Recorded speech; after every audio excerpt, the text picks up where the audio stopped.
Selamat pagi untuk anak-anak Ibu kelas 11. Nggih, hari ini kita bertemu lagi dengan materi baru nggih. Ibu harapkan materi minggu lalu ya, bab pertama itu Astanga Yoga nggih, itu sudah kalian pahami. Dan kalian sudah melakukan yang namanya evaluasi melalui e-learning yaitu ulang harian 1, nggih. Nah, untuk selanjutnya kita masuk ke materi baru yaitu bab 2. Nggih. Itu adalah yadnya dalam Mahabharata. Yadnya dalam Mahabharata. Nah, di sini Ibu akan menjelaskan pertama itu adalah pengertian dan hakikat yadnya. Ya, pengertian dan hakikat yadnya. Ya, baru kita masuk ke materi atau pembahasan berikutnya yaitu nilai-nilai yadnya yang terkandung dalam Mahabharata seperti itu nih. Nah, kita masuk ke bab pertama dulu. Maksud Ibu ke pembahasan pertama. Oke, sebelumnya kita mulai pelajaran hari ini, Bu, ucapkan pangjaliumat terlebih dahulu. Om Swastiastu. Nggih, demogi sareng sami rahayu dalam keadaan sehat. Nggih. Semua dalam keadaan sehat, baik, jaga kondisi, ingat itu. Ya, tiada henti-hentinya Ibu berdoa juga karena Ibu juga ingin selalu bertemu dengan kalian, bertatap muka secara langsung ya. Baik Ibu, kalian, para guru yang lain, itu pasti sangat-sangat menginginkan new normal, hal yang normal, tidak seperti ini lagi. Karena bagaimanapun sejelek-jeleknya, atau Ibu bilang jeleknya dulu ya, sejelek-jeleknya kita misalnya di sekolah pasti ketemu sama gurunya kayak gini, ketemu sama teman yang seperti ini, pasti kalian ingin yang namanya melakukan sekolah secara normal, yaitu tatap muka secara langsung agar kontak sosialisasi itu lagi terjalin di lingkungan sekolah seperti itu ya. Nah, untuk mempersingkat waktu, mari kita ke materi yaitu pengertian dan hakikat yadnya.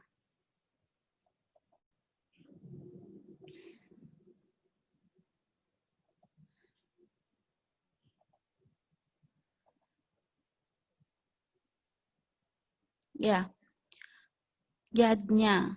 Nah, sudah pasti dan sudah jelas kata yadnya ini sudah lumrah kalian dengar dalam lingkungan sekitar kalian, baik dari lingkungan masyarakat, keluarga maupun lingkungan formal atau sekolah. Ya, yadnya itu adalah kegiatan yang harus kalian lakukan setiap hari. Itu tidak pernah terlepas dari kehidupan kalian. Seperti itu ya. Nah, yadnya dalam bahasa Sanskerta yang artinya yaj. Nggih. Kalian sudah dapat LKS ya? Sudah ya? Belum? Buku paket? Ya, untuk buku paket nggih. Bu berarti artinya kalian sudah ada panduan yang bisa kalian baca di rumah seperti itu ya. Biar tidak melihat penjelasan dari guru saja atau setidaknya cari di internet nanti di print dipelajari seperti itu ya. Jangan terpaku pada materi Ibu saja. Nanti juga bisa seperti biasa ya, nanti boleh kalian minta PowerPoint-nya Ibu. Selanjutnya yad itu artinya memuja, mempersembahkan korban. Ya. Kalau Ibu buat PowerPoint seperti ini, mungkin kalian lebih cepat mengerti atau bisa catat lebih cepat. Nih.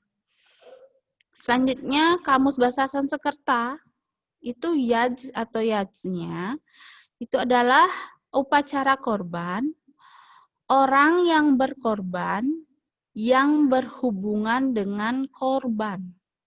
Itu dalam kamus Sanskerta, bahasa Sanskerta, kamusnya ya.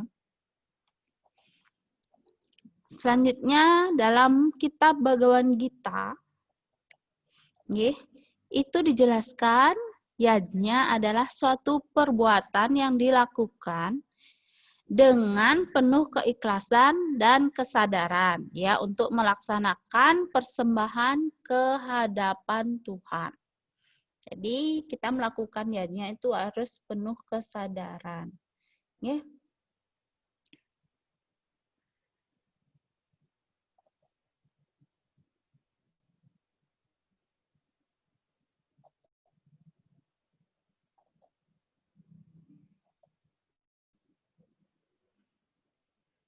Nah, lebih Bu perjelas, yajna adalah korban suci yang tulus ikhlas ya, tanpa pamrih untuk menjaga keseimbangan alam dan keteraturan sosial.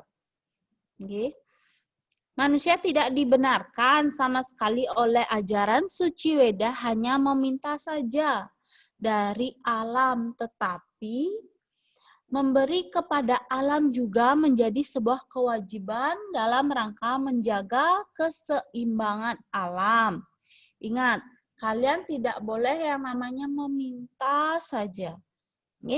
Dalam berdoa juga seperti itu. Melakukan sembah bakti, ingat, kalian terlebih dahulu itu mengucapkan rasa terima kasih ke hadapan Tuhan. Jangan baru sembahyang kalian selalu meminta, atau baru menginginkan sesuatu kalian melakukan persembahyangan atau berdoa. Aduh sakit ulung atau apa gitu, seperti itu baru ingat berdoa. Jangan seperti itu. Biasakan berdoa atau melakukan persembahyangan itu mengucapkan rasa terima kasih kita terlebih dahulu kepada Tuhan ya, atas apa yang sudah diberikan kepada kita dengan keadaan yang seperti sekarang ya. Mengucapkan rasa terima kasih terlebih dahulu baru meminta, seperti itu. Apa yang ingin kalian pinta, apa yang ingin kalian inginkan dari desa yang dewasa, seperti itu ya. Jangan hanya meminta saja seperti itu. Di mana dalam menyampaikan rasa syukur kehadapan Tuhan Yang Maha Esa, yaitu dengan memakai isi alam, diantaranya bunga, daun, cahaya, air, dan buah. Cahaya itu maksudnya di sini ya, cahaya itu api, ya, api ya. Nah, itu termasuk dalam Bhagavad Gita juga ya. Berdasarkan sasaran yang akan diberikan yajna, maka korban suci ini dibedakan menjadi 5. Ini sudah lumrah, yaitu panca yajna. Yang pertama Dewa Yajna, Resi Yajna, Pitra Yajna, Manusia Yajna, dan Buta Yajna. Itu sudah biasa ya.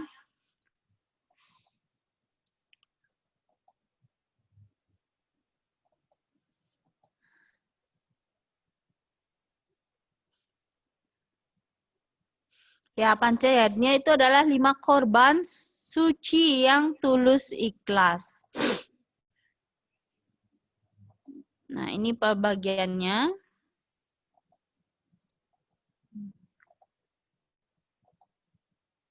Sudah? Sudah semua, pasti sudah tahu semuanya. Yang pertama itu Dewa Yajna. Nah, Dewa Yajna itu yajna jenis ini adalah persembahan suci yang dihaturkan kepada Sang Yang Widi dengan segala manifestasinya. Ya, contoh Dewa Yajna kesehariannya melakukan puja Trisanya, sedangkan contoh Dewa Yajna pada hari-hari tertentu adalah melaksanakan piodalan di pura, Purnama, Tilem, Kajang Kliwon, Saraswati, Suwalatri, ya. Nah, itu hari-hari tertentu.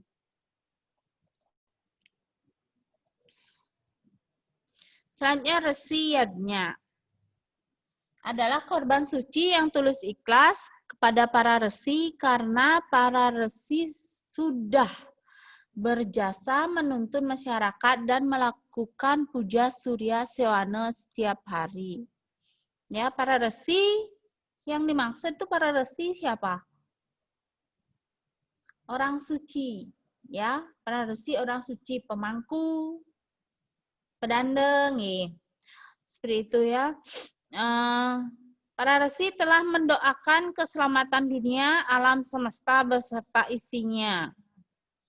Ya, umat Hindu memberikan yadnya terutama pada saat mengundang orang suci yang dimaksud untuk menghantarkan upacara yadnya yang dilaksanakan. Jadi orang suci itu kita undang pada saat menghantarkan, itu artinya pada saat melakukan pemujaan. Ketika kita melakukan pemujaan atau pelaksanaan yadnya yang tingkatannya lebih tinggi, kita harus mengundang orang suci. Ya, pertama itu pemangku tingkatan yang masih Eka Jati, yang kedua Dwi Jati itu adalah pedanda atau resi atau bujangga atau resi bujangga atau apalagi serimpu itu ya jenis-jenisnya.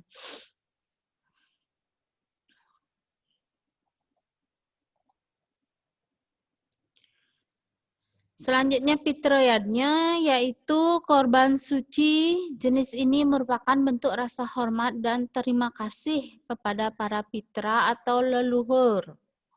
Karena bagaimanapun leluhur itu sebenarnya walaupun beliau sudah tiada atau tidak ada, tetapi peran leluhur dalam kehidupan kita itu sangat besar jasanya. Ya.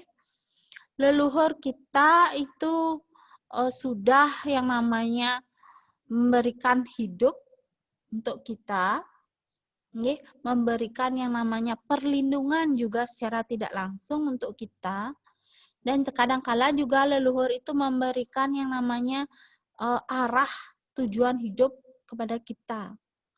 Kan biasanya kalau kita tidak tahu, kok di rumah misalnya ada kebakaran gitu misalnya. Secara tidak langsung kita sebagai yang namanya orang Hindu yang masih percaya yang namanya skala niskala, percaya dengan adanya leluhur, pasti kita minta bantuan para leluhur untuk memberikan jalan. Oh, leluhur kita memberikan jalan yang namanya kita tidak pernah yang namanya melakukan pecaruan gitu misalnya di rumah. Oh, makanya terjadi yang namanya kebakaran seperti itu. Itu secara tidak langsung leluhur sudah memberikan arah tujuan hidup kita. Seperti itu ya. Selanjutnya kewajiban setiap orang yang telah dibesarkan oleh leluhur adalah memberikan persembahan yang terbaik secara tulus ikhlas. Ya. Kita memiliki orang tua memiliki orang tua, itu ya disebut dengan leluhur. Leluhur tuh bukan ruang lingkup seperti kakek, nenek, tidak, lebih tinggi lagi. Lebih tinggi dari kakek dan nenek lagi. Itu ya yang disebut juga leluhur. Ya. Selanjutnya manusia yadnya. Nah, manusia yadnya adalah pengorbanan untuk manusia. Ini terutama bagi mereka yang memerlukan bantuan. Manusia yadnya tidak hanya sebatas melakukan serentetan prosesi keagamaan. Ya. Tetapi melainkan juga seperti donor darah, itu manusia yadnya juga membantu orang miskin atau kurang mampu. Ya, itu juga manusia yadnya. Artinya bukan sebatas prosesi keagamaan saja yang disebut dengan manusia yadnya. Ya, manusia yadnya dalam ritual keagamaan juga penting untuk dilaksanakan. Ya, karena sekecil apapun sebuah yadnya dilakukan, ya, dampaknya sangat luas, sangat besar sekali dampaknya dan mempengaruhi berbagai aspek kehidupan. Contoh, Ibu kasih satu contoh mengapa yadnya itu dikatakan sangat besar sekali dampaknya. Contoh kecil Ibu katakan, pertama misalnya Nah, kan banyak nih agama Hindu yang tinggal di luar Bali. Kalau kita mengatakan membahas agama Hindu di Bali, itu ritual pasti tidak akan lepas. Tapi kalau kita bahas agama Hindu yang ada di luar Bali, misal contohnya di Jawa, udah. Kalau Ibu contohkan di Sumatera, Lampung itu masih kental, atau Lombok itu masih kental agama Hindunya. Nah, kalau di Jawa itu percampurannya sangat lebih luas ya, dari berbagai macam agama ada di sana. Jadi kalau agama Hindu di Jawa, kita misalnya tinggalnya di misalnya Ibu katakan di Surabaya. Nah, saat seseorang yang melakukan yang namanya saat seseorang itu memiliki buah hati atau anak, tetapi tidak melakukan upacara yang namanya 1 bulan 7 hari, ya, misal 3 bulanan, terus 1 oton, 3 oton seperti itu kan manusianya yang termasuk. Kalau dalam Hindu itu salah satu ritual itu kita lupakan ya, sekecil itu ya. Misalnya 1 bulan 7 hari. Kita lupakan ritual itu, pasti dampaknya besar pada saat si anak ini tumbuh nanti. Ada beberapa hal yang pasti akan mempengaruhi hidupnya, karena satu ritual hal kecil inilah yang dilupakan. Itu. Karena Ibu ada satu contoh di desa Ibu seperti itu, lupa dengan ritual 1 bulan 7 hari, itu dalam hidupnya pada saat dia sudah besar, itu rezeki dan keturunannya tidak bagus, tidak memiliki keturunan, lama sekali tidak memiliki keturunan.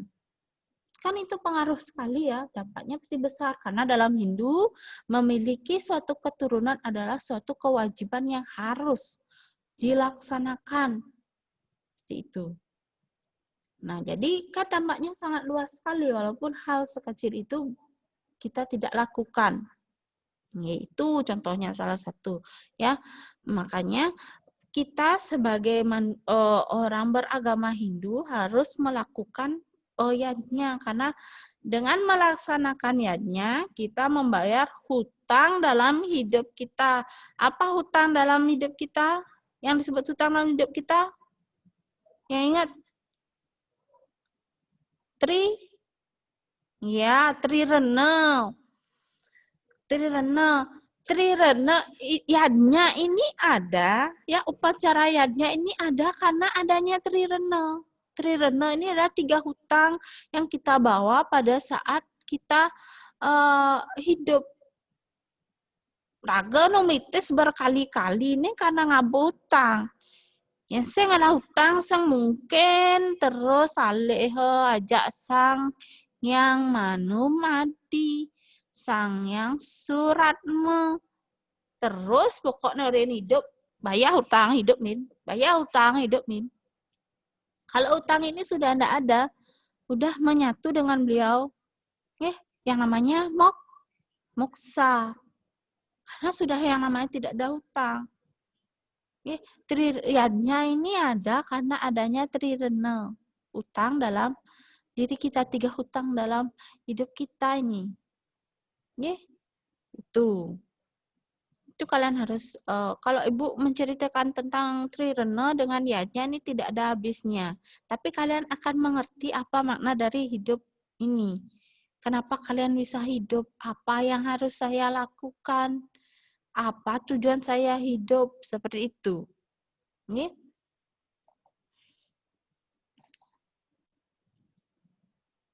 Nah, ini contohnya ya, dalam manusia yadnya membantu orang tua, wanita atau anak-anak yang menyeberang jalan ketika kondisi lalu lintas sedang ramai, itu termasuk juga manusia yadnya.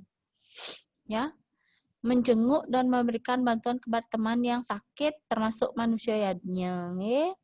melakukan bakti sosial donor darah dan pengobatan gratis, itu termasuk manusia yadnya, ya, memberikan tempat duduk kita kepada orang tua, wanita, atau anak-anak ketika berada di dalam kendaraan umum, termasuk manusia yadnya, memberikan beras kepada orang yang membutuhkan atau kurang mampu, memberikan sembako, seperti itu, termasuk manusia yadnya, nggih.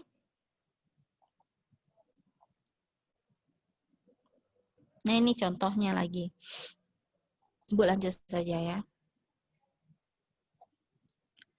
Selanjutnya, upacara buta yadnya adalah korban suci untuk para buta, yaitu roh yang tidak nampak oleh mata tetapi ada di sekitar kita.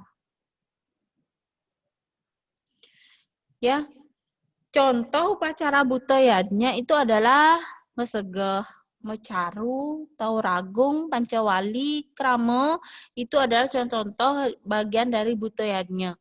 Tujuan pelaksanaan buta yadnya ini adalah menetralisir, bukan menghilangkan, bukan mengusir. Ya. Tujuannya adalah menetralisir kekuatan buta kala yang kurang baik menjadi kekuatan buta hita, itu menjadi kekuatan yang baik dan mendukung kehidupan umat manusia. Ya, jadi ini hilangkan pikiran atau paradigma kalian pada saat upacara ngerupu, itu kan isi yang namanya mecaru di rumah. Itu hilangkan paradigma kalian, pikiran kalian mengusir, bukan. Hilangkan pikiran kalian seperti itu. Tidak mengusir yang namanya buta, tetapi menetralisir agar kita hidup di dunia ini, di alam semesta ini, terjalin hubungan yang harmonis, saling membantu, seperti itu, ya. Makanya ketika kita selalu melakukan yang namanya upacara pecaruan di rumah, misalnya setiap 6 bulan sekali kan itu piodalan di Merajan, pasti kalian setidaknya orang tua kalian mecaru di kene di lebuh, artinya di natah rumah, di natah pekarangan rumah sama di Merajan. Nah, itu maksudnya apa? Itu menetralisir kekuatan buta kala yang kurang baik menjadi buta hita, menjadi kekuatan yang baik. Agar buta itu bisa menjaga pekarangan rumah kita dari hal-hal yang negatif.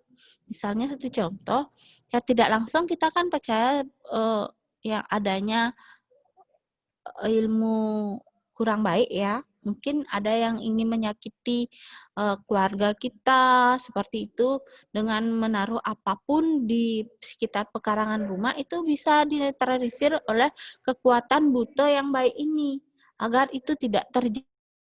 Itu yang dimaksud menetralisir, tidak mengusir ya. Hilangkan paradigma seperti itu, hilangkan pikiran seperti itu. Jadi buta yadnya itu adalah korban suci untuk para buta.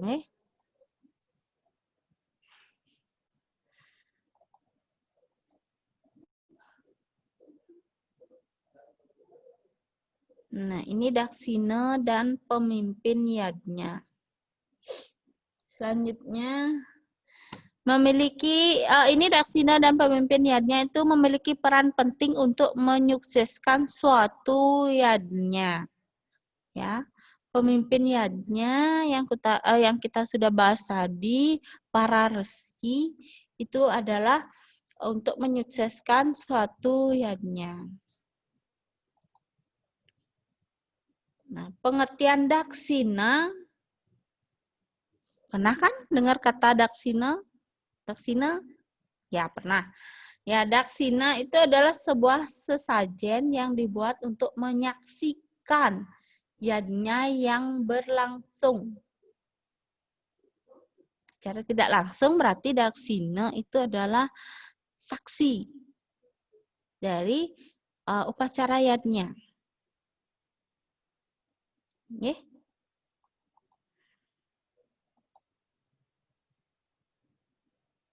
Nah, daksina itu adalah lambang dari yang guru. Itu, daksina adalah lambang dari yang guru atau dewa Siwa.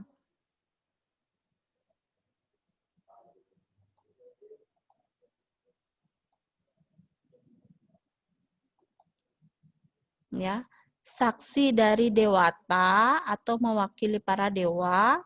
Nana daksina secara umum itu adalah suatu penghormatan dalam bentuk upacara. Itu makna daksina secara umum suatu penghormatan dalam bentuk upacara dan harta benda yang harus diaturkan secara tulus ikhlas. Itu makna daksina. Suatu penghormatan dalam bentuk upacara dan harta benda. Artinya sedikit tidaknya harta benda yang kita terima dari beliau, dari alam semesta ini, terus kita aturkan lagi secara tulus ikhlas. Kan, nah yen biasa mah tanding daksina pasti tawang apa genisin daksina. Tahu apa saja isi daksina. Nah, isi dari daksina itu adalah perwakilan dari harta benda yang harus kita aturkan secara tulus ikhlas.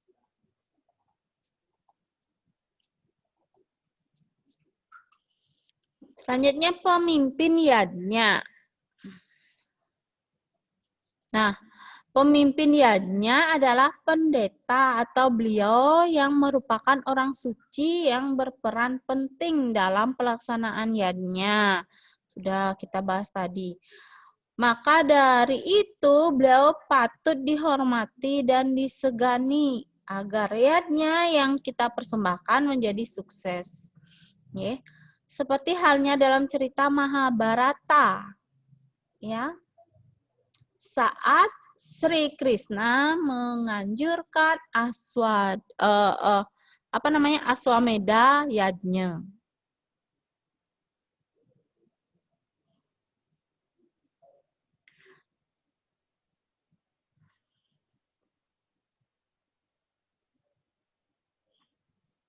Lagi berapa sih? Lagi 10-15 berarti.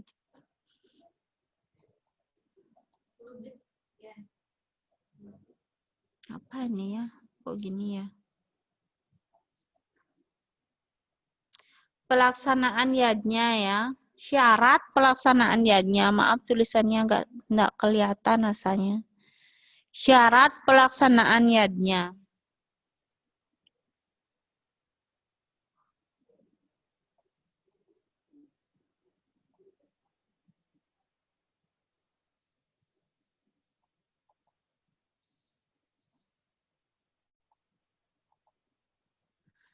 Nih, silakan dilihat.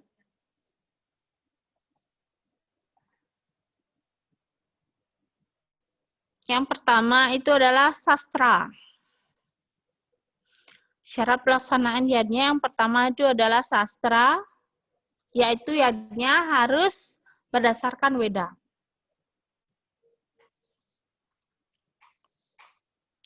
Yang kedua serada, yaitu yadnya harus dengan keyakinan. Yang ketiga lascarya, itu keikhlasan menjadi dasar utama yadnya. Lascarya, okay? Itu keikhlasan menjadi dasar utama yadnya. Yang keempat, daksina, memberikan dana kepada pendeta. Nah, daksina ini juga sebagai upah ya.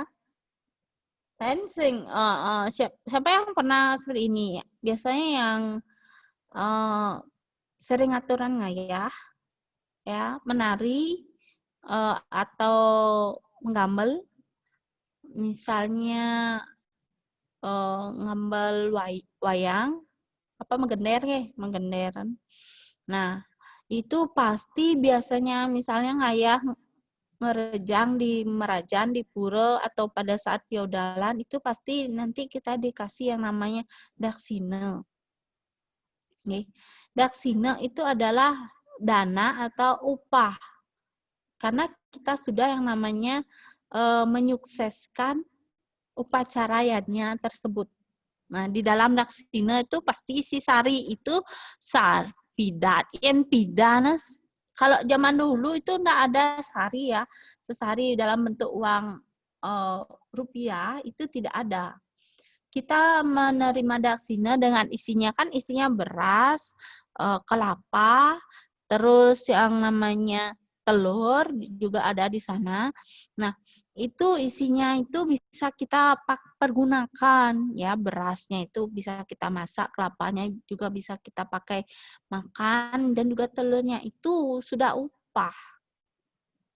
Tapi zaman sekarang ya diisi nominal berupa uang. Nah, itu dana lebihnya secara material. Artinya, nah, zaman sekarang kan semuanya perlu uang seperti itu.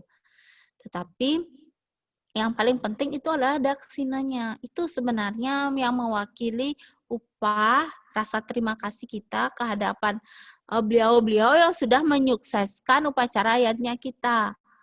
Itu selain pendeta atau pemangku. Nah, daksina memberikan dana kepada pendeta. Selanjutnya yang nomor 5, mantra, puja, dan gita. Nah, itu adalah ada pada pandita atau pinandita. Mantra, puja, dan gita itu ada pada pandita atau pinandita. Beliau yang melakukan atau melaksanakan atau memuput upacara yadnya. Oke. Selanjutnya nomor 6. Nasmuta atau tidak untuk pamer. Jangan sampai melakukan yadnya hanya untuk menunjukkan kesuksesan dan kekayaan. Artinya itu kan sudah tidak ikhlas melakukan yadnya. Itu ya. Sudah tidak ikhlas, karena itu tujuannya bukan untuk yadnya itu sendiri, tetapi untuk dirinya sendiri. Artinya untuk pamer. Karena saya nak jadi lah pis, jadi mekarya di Merajan seperti itu, karena bukan karena panggilan hati, karena harus menjalankan tuntutan melaksanakan upacara yadnya, dewa yadnya, tetapi hanya untuk pamer, itu juga salah ya. Yang nomor 7, ana sewanam, yaitu memberikan pelayanan kepada masyarakat dengan cara mengundang makan bersama.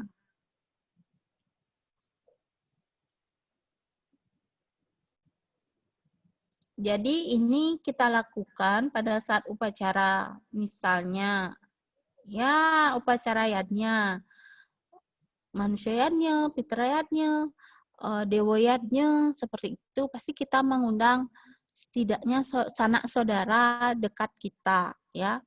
Itu artinya meminta agar mereka mendoakan agar pelaksanaan upacara yadnya berjalan dengan lancar, dan artinya di sini kita mengundang itu bukan artinya untuk berfoya-foya ya, ingat bukan seperti itu. Nah, di sini artinya kita mengucapkan rasa terima kasih, syukur kehadapan Ida Sang Widiwasa, seperti itu ya. Yang nomor 8, dalam Bhagavad Gita, itu Bhagavad Gita 18, bab 18, sloka 11, 12, dan 13, ya, disebutkan, 17 bukan 18, Bhagavad Gita, bab 17, sloka 11, 12, dan 13, itu disebutkan adalah ada 3 kualitas yadnya. Oke, ada 3 kualitas yadnya.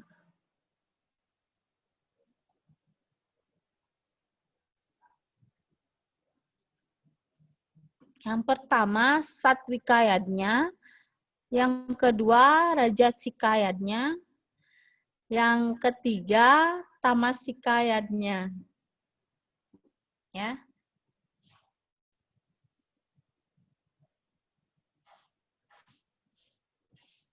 Sudah? Nah. 10.35 ya,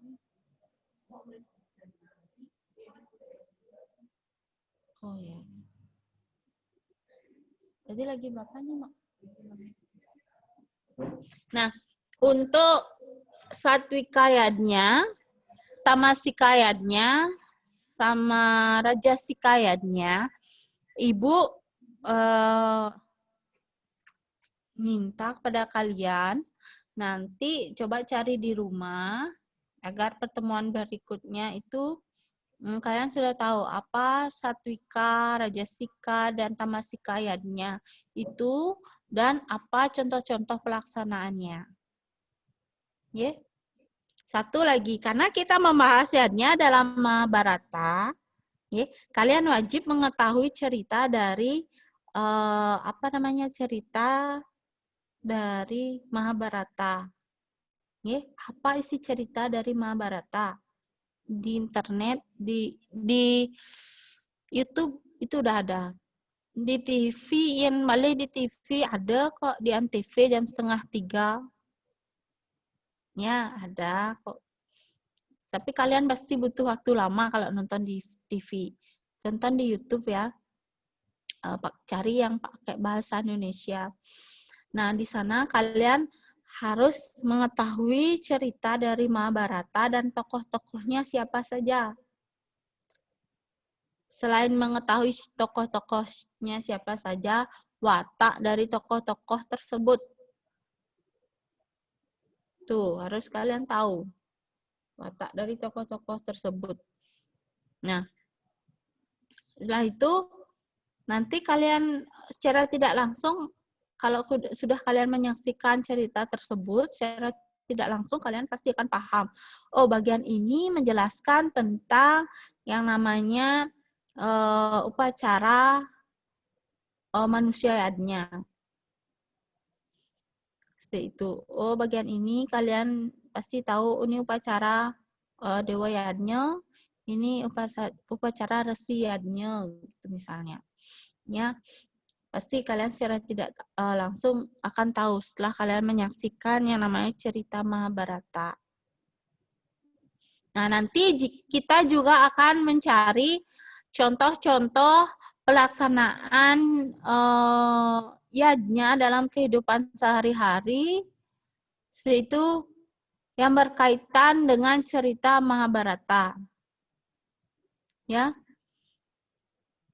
Makanya secara tidak langsung kalian harus wajib sebenarnya tahu bagaimana alur cerita dari Mahabharata. Ya. Sudah? Ada pertanyaan? Untuk PowerPoint, nanti bisa WA Ibu. Yang ingin minta PowerPoint sama Ibu, bisa WA Ibu. Nge? Sudah? Karena waktunya sudah habis. Kita bertemu 2 minggu lagi. Semoga kita cepat bertemu secara langsung, bukan virtual lagi. Ya. Karena Ibu juga sudah bosan ngajar kayak seperti ini, pengen ngajar secara langsung biar kita bisa diskusinya lebih gampang, cerita lebih gampang, pemahaman materi juga lebih gampang dan masuk cepat ke otak ya. Kalau di rumah min ada bunyiin siap, min ada bunyiin kulo dengan sejak perangkat bagai jasing masuk-masuk ke otak, kan seperti itu ya. Nah, jadi kalian Ibu ingatkan lagi sekali, tolong jaga kondisi kalian di rumah, ya, jaga kesehatan, jangan bepergian jauh lah, ya. Cukup yang dekat-dekat saja, karena mungkin kita perlu safety juga ya, perlindungan diri kalau udah keluar dari daerah tempat kita itu beda lagi kondisi situasi di luaran sana, kita tidak tahu, makanya kita cukup di rumah saja seperti itu terlebih dahulu. Ya, sudah. Terima kasih atas waktunya. Ya, terima kasih atas waktunya. Ibu akhiri dengan Parama Santi. Om Santi Santi Santi Om.